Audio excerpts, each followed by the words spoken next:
Certes, le mérite du Hajj est énorme, sa récompense est grandiose, son rang est élevé, tel un grand arbre déployant ses fruits bénis. Il fait partie des meilleures œuvres et des plus pieuses. Dans le hadith, le prophète, éloge et salut d'Allah sur lui, a été questionné sur les meilleures œuvres. Il répondit, la foi en Allah et en son messager. On lui dit donc, et ensuite, il répondit, le combat dans le sentier d'Allah.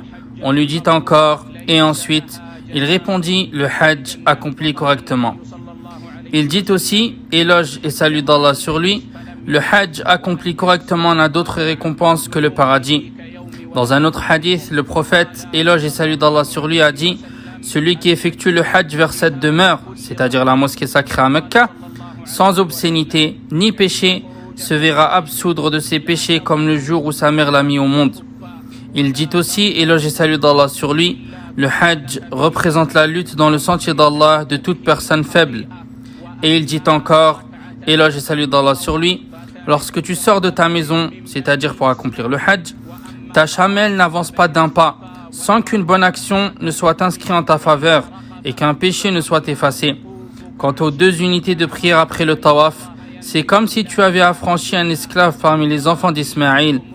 Quant au trajet entre Safa et Marwa, cela équivaut à l'affranchissement de 70 esclaves. Quant à la station à Arafat en fin de journée, Allah descend au ciel d'ici-bas et se vante de vous, c'est-à-dire les pèlerins, auprès des anges. Et il dit, ceux-là sont mes serviteurs. Ils sont venus à moi ébouriffés et remplis de poussière des lieux les plus éloignés. Ils espèrent ma miséricorde et craignent mon châtiment, alors qu'ils ne m'ont pas vu. Qu'en aurait-il été s'ils m'avaient vu?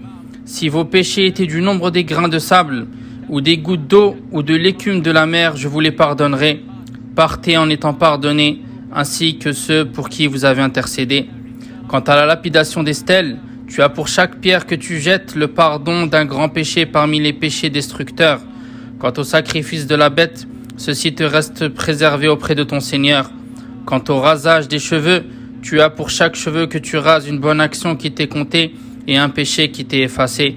Quant au tawaf autour de la maison sacrée, après cela, tu l'effectues en étant dénué de tout péché.